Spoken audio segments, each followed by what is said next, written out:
and welcome to the Studio Q Show. My name is Quinn Jacobson, and I'm going to cover a couple of things today on this podcast for you concerning the wet plate collodion photographic process. I'm going to talk about, first and foremost, backing clear glass ambrotypes with asphaltum. And we're going to asphaltum the collodion side of the image. So this is going to be a couple of days, 2 days probably, video making here, because I have to allow the asphaltum to dry and we won't be able to see those until tomorrow. So having said that, the second thing is I'm going to take you on a tour of my new darkroom, show you what I've been doing, and that's why the videos have been not forthcoming very quickly the last month or two, because the simple fact is I had the Ghost Dance project going on, and I had the build out of my darkroom behind me here. So those two things kept me very busy, and plus life and everything else. So it's been very, very hectic, but very, very good. I've got a good life here in Colorado, and I'm enjoying every minute of it. So busy or not, here I am, and I hope to be making these more regularly now, maybe once every week or once every 10 days. I've got plenty of topics to talk to you about and to show you some of the different processes within this process, some of the variants, some of the things that people struggle with or find a hard time or a difficult time dealing with. So this today is not so much a problem area, although I'm going to tie it in, and you'll see what I mean here in a minute. I'm going to tie it in with the whole, I hear varnishing, it comes and goes, you know, I have problems varnishing, it's problematic, this, you know, eating my image away, I don't like Sanderac, I want to use something else, blah, blah, blah.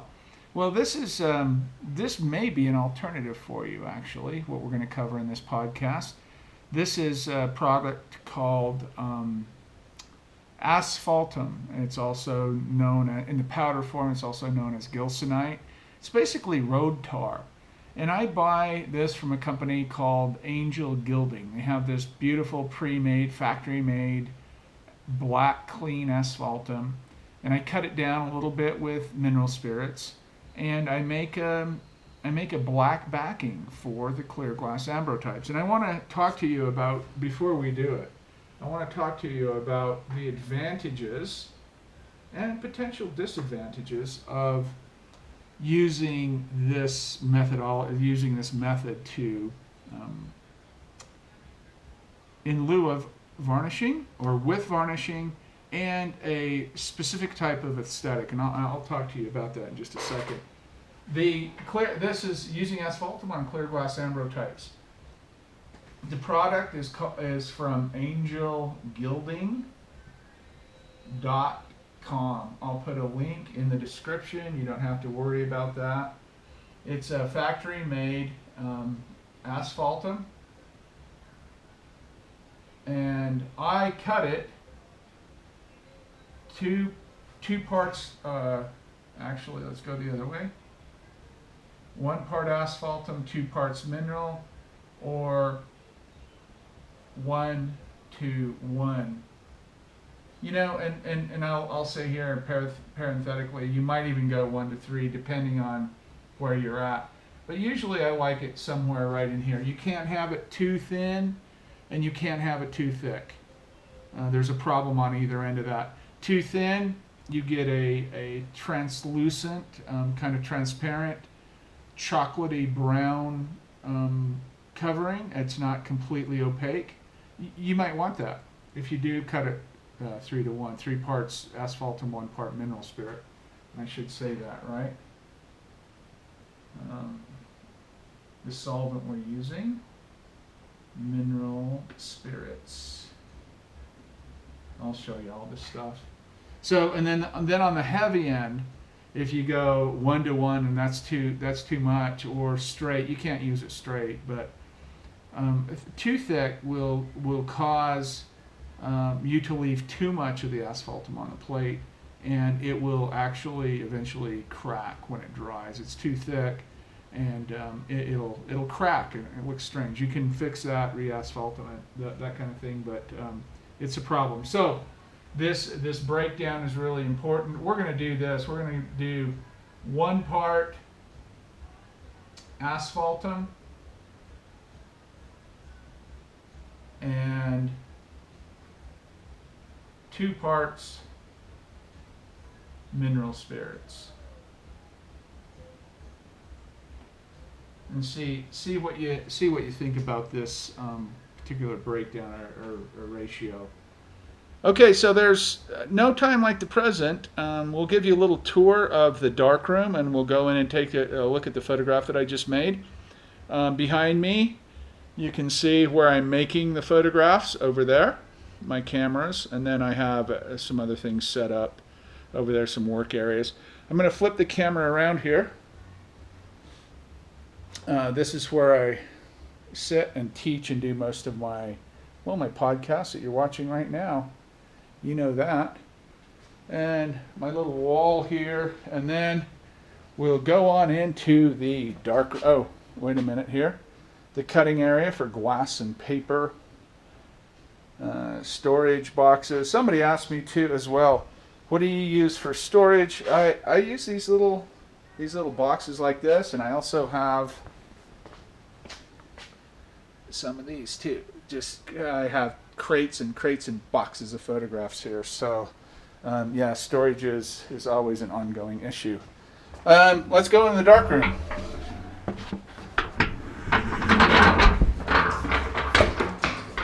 So here we are. I'll give you a tour in a second here. So here's our image. Let me see if I can pull it out here. I gotta set my microphone and everything down. So there it is. Not splash water on the camera. So there it is. That's an ambrotype, right? How can you tell it's an ambrotype? Very, very little information right there. But if we do this, you'll be able to see what we have here. And that looks like a good candidate for some asphaltum on the back of that. Let me turn this red light off.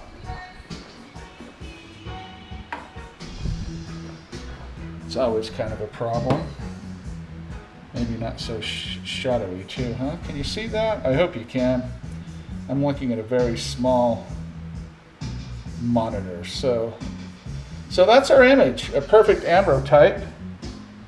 Very little information, but just jam-packed once you get it into the light. Maybe this is better. There you go. You can kind of see it there. Again, one more time. Very little information on the plate in the wash pan. You bring it up. Okay, so that's our image. You get that, right? You got that. Let me just show you a little bit about the darkroom here. Let's put the red light back on. I wanted to show you how bright it is in here with the red light, only red light. This is my paper making albumin salt gloating chloride, silver. My enlarger I have not set up yet. I will though. And I also have, right behind here, a window outside that's covered with ruby lith that I can also use for ventilation as well too. I love to have plenty of ventilation in my dark rooms. Nice big chemical rack there. Got to have some music in here. Couple of 5-foot Delta sinks. Really, really nice. Some shelves, timers, that kind of stuff. Fire extinguisher, safety, first aid kit. Plenty of power everywhere. This is my dry side. This is where all my plate holders and racks and everything are. That's what I just used there. That half plate holder, Chamonix. And another little storage rack. But this is about 300 square feet. Extremely comfortable, extremely clean, and just wonderful to work in. There's been a couple of people in here already, actually 3. Michel from Quebec, Canada. Fred Runkel from Eastern Washington State. And Tony from the San Francisco Bay Area. So if they watch this video, chime in. Let the people know what you thought about the dark room, or my dark room, not a dark room, but my dark room. So anyway, that's it. We're going to go back out and set up, and we're going to asphaltum that Ambrotype sitting in the sink right there.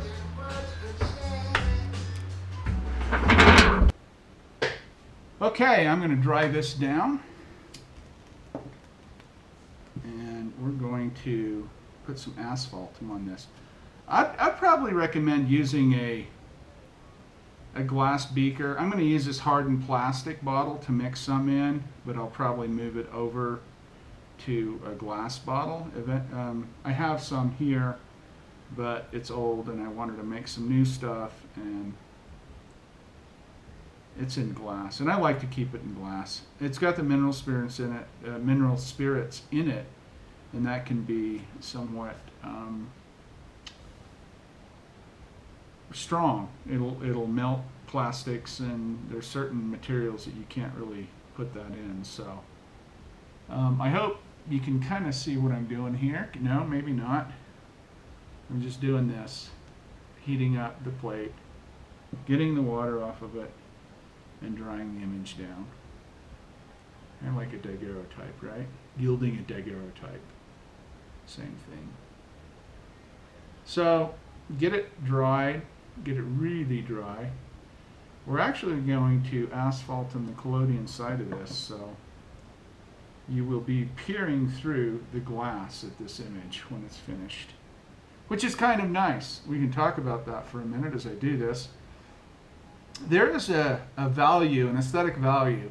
There's also a practical value to doing this. We know, or we're fairly sure, that the asphaltum that we make ferrotypes or tintypes on, it's the same thing. That has a couple of more ingredients in it. It has some Canadian balsam, and Canada balsam, and some, what else? I can't really remember. Let's see, Canada balsam. And some shellac or minwax or some Glossner. I don't normally put that in, but I know other people have in the past. But this is just pure asphaltum, thinned out with mineral spirits, and you continue on the same path. There it is, dried down. You want to see it dried down? I'll show it to you dried down. That black thing up in the corner is my hand. I did kind of a time exposure. Stuck my hand down in there for 30 seconds, so I don't know if you can see that or not. My preview doesn't really show it very well. But that's the image. It's dried. Sorry. Break a piece of glass here in front of you. It's dried. I'm just going to make sure it's all clean. I'm just going to clean these edges off. They look good, actually. Glass side looks good. I'm going to have to clean it up after I put the asphaltum on. So, just keep in mind that there is, that's a goat hair brush. I don't know. It's an old one. I thought I could use it for a stir, but I'll use one of my plastic doodads here. So I'm going to open up my mineral spirits and pour a little bit out. And again, this is just visual, just eyeball the 1 to 2 or 1 to 3, however you want to go. That's all the more I'm going to make. So, like I said, I don't know if this plastic jug will actually hold up. But there's one part. That is the 2 parts mineral spirit. So I'm just going to put that much, or about that much, in. It'll displace the mineral spirits of asphaltum. And we will be on our way to mixing some of this up and backing that, and letting it dry overnight, and we'll come and look at it tomorrow and see what it looks like. See what you think about this stuff. Now this is really, really messy, so I would, forewarned is forearmed, I would be very, I'm looking for a spoon, I would be very cautious about getting around it, but there's the consistency of it right now. Pretty thick. Can you see that? Pretty thick. So I'm just going to take a couple of teaspoons of this. Now I've done this enough to know about where I'm at. This is so goopy and thick it goes right to the bottom, so I can kind of tell. And again, we're not going to be super precise and get trip over that stuff, you know. We're just going to, ooh, I almost missed that one.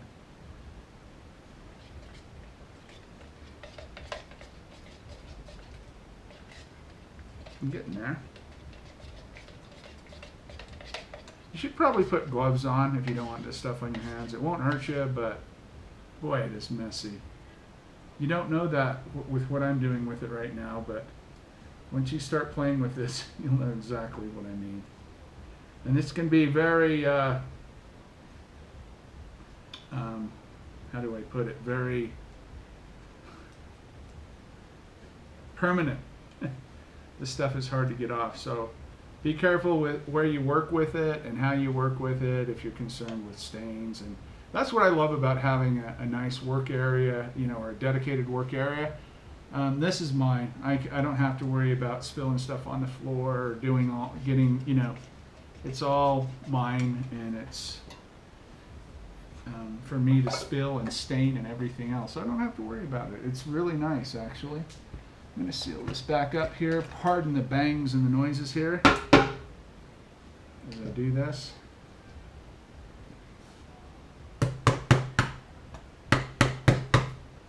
Seal it up good. I don't know how much I paid for this. I think it was $80 or $90 or something like that. But buy one, get 2 or 3 by the time you thin it out. It's a good deal. So here I am.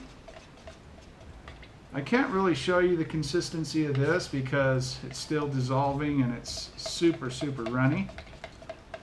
But you'll see it go on the plate for sure. Why I hesitated there is I'm recording audio in both places here, so yeah, that looks, you know what, I might need a little more.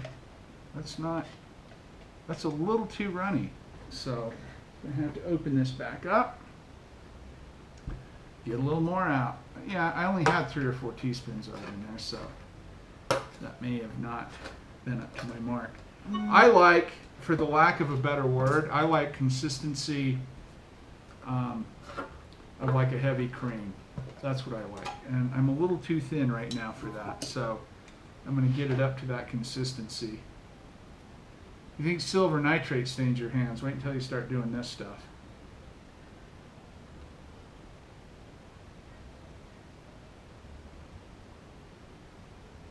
I'm going to put one more even in it. Little mineral spirits go a long way. So that's good that you're watching this. You get an idea of how or what to do and what to expect. That's the biggest thing, really. That's where I like to watch videos, is on people doing things that I'm interested in. I get an idea of what to expect when I go to do it. So this should get us there. This should put us right in. So let me mix this up.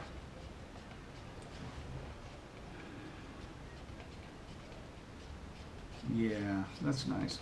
And you can use this for a long time, as long as it lasts, as long as it's the viscosity, the thickness is what you want, or the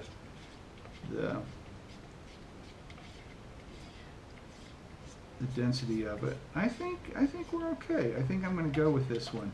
Okay, this is where you have to be a little bit tricky, and you have to think ahead a little bit here. That's what I'm going to do right now. I'm going to move this stuff out of the way. And you'll see, this is a very, by the way, my darkroom area, my studio area, everything here, it's really super clean, really tidy.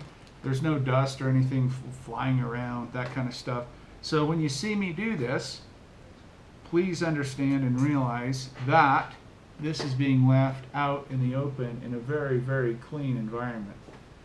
Just want to make sure I don't have any water on that. I don't. Glass side. So get yourself something that's nice and level. I'm going to sit it on this cup when I'm finished. I'm going to pour it up here. I'm going to drain it back into the bottle itself. Okay, check this out. Here we go. You don't need much. That's about all you need. The same process, A, B, C, and D for drain. Now I'm going to show you something here that's really critical. And that is when you start draining it off here, it's going to get really thin up at that other end, right? So I drain until it starts dripping drops. There it is. And then I roll it back on itself. Unlike anything you'd ever want to do and anything else in this process, collodion or varnish or anything like that. Maybe developer, maybe. And thicken that side up. And that's what it looks like if you can see it all there. I don't want to, it's still super, I'm just going to give you a couple of tastes of it here. And then I'm going to grab it, pinch it right here. I'm going to set it on the cup. And I am going to walk away. Actually, I'm finished, and I'm going to walk away. I'll try to get my cap on my bottle here.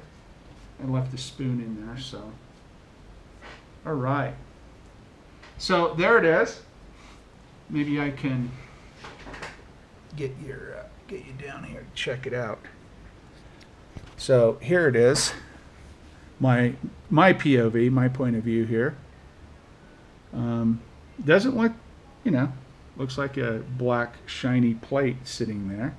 So there's the plate. You saw it. It's good ambrotype, well exposed, look good.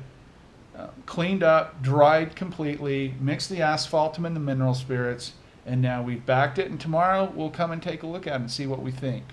And I'll catch up with you then. Hello and welcome back. It's the next day. Yesterday I did the previous portion of this video and asphaltumed a clear glass ambrotype image. And I have that right here in front of me, and I just came out on my back porch here and grabbed a cup of tea, iced tea rather, a glass of iced tea, and just kind of kicking back out here. It's beautiful weather today, and I thought it'd be a nice way to end this video and show you this plate.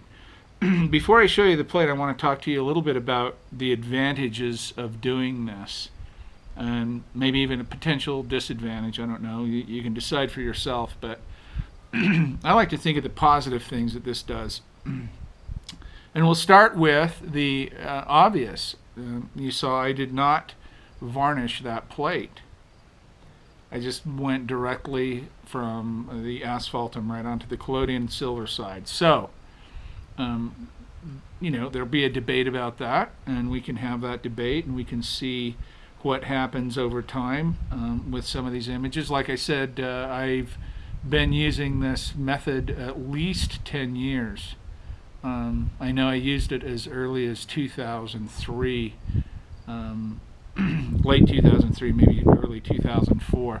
But at that time I was using the actual ferrotype batter, as I call it, the actual tin type mixture that is actually in Chemical Pictures, my book. This is just angel gilding. Like I said, there'll be a link down in the comments as I previously said that as well. And you'll get all hooked up if you want to try this. I noticed as I was previewing my other video, I talk about the ratios being, I invert the asphaltum and the mineral spirits. So I don't need any comments on that. I caught that, I got it. I'm just not going to edit it out because of the rest of the portion of that video. In that portion of the video is good and relevant. So I know about that. You'll catch it. Just inverse them. You know, there's more mineral spirits and less asphaltum as you thin this out. That's why you do it.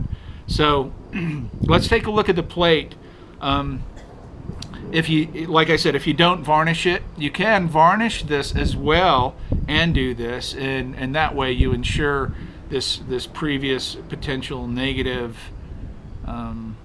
attribute or negative thing that could happen with doing this is mitigated.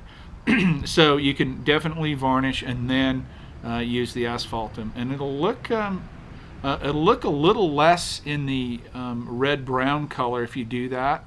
There's something the asphaltum does to the interacts with the silver and the different tones in that, and it's really beautiful if you look at it in person. They're really gorgeous. And like I said yesterday, or on the previous part of this video, if you really thin this out or put a very thin coat on your plate, you can get this kind of translucent chocolate brown. You can play with this just like anything in this process. You can play with this and see what you like and what you don't like.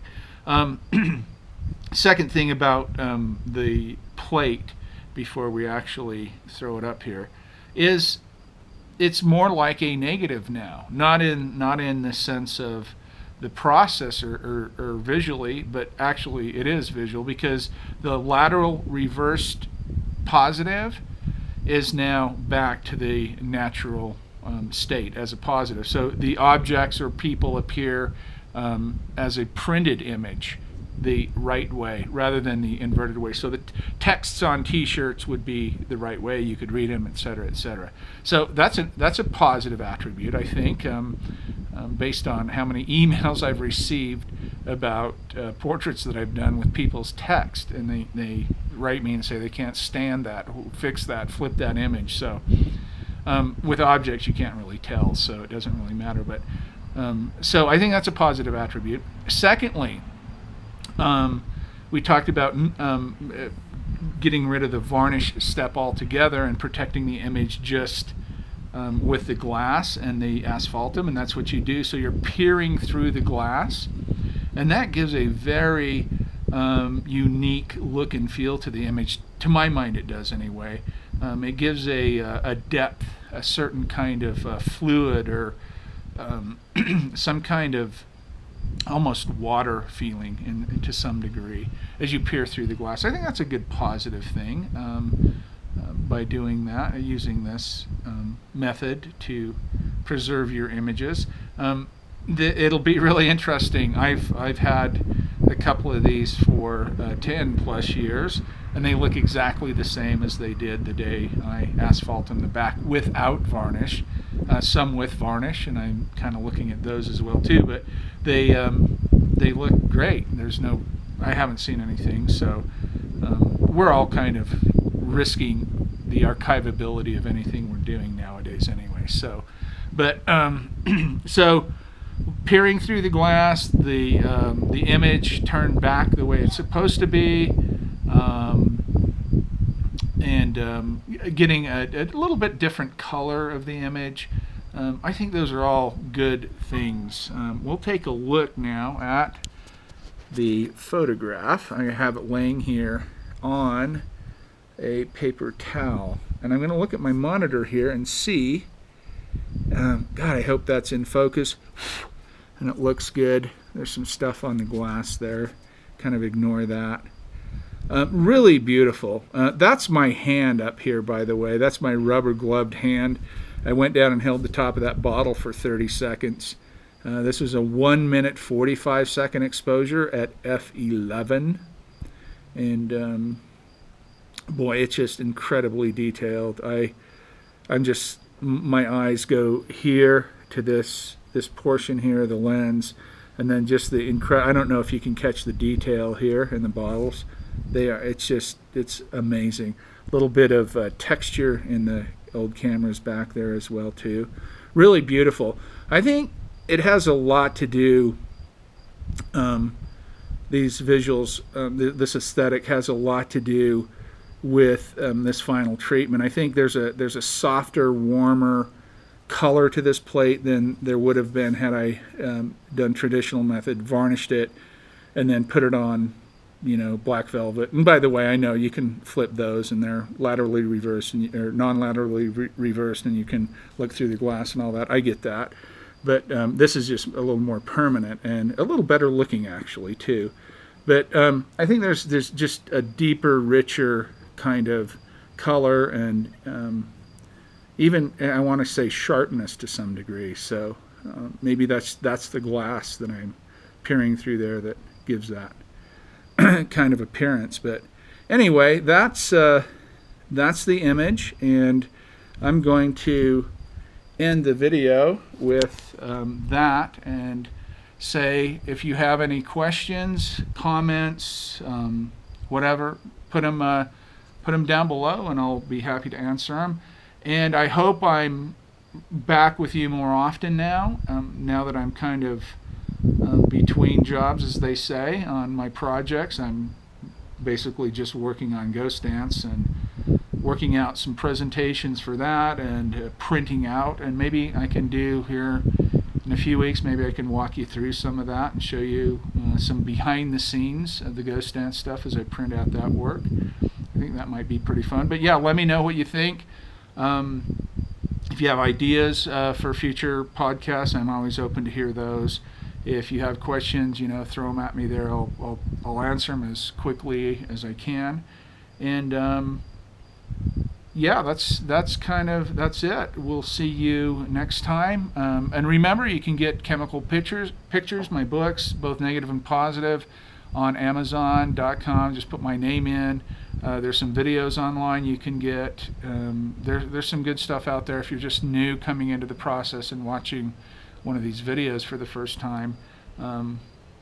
Check those out. And Amazon.com and Chemical Pictures, Quinn Jacobson. So thanks for watching, and we'll see you next time.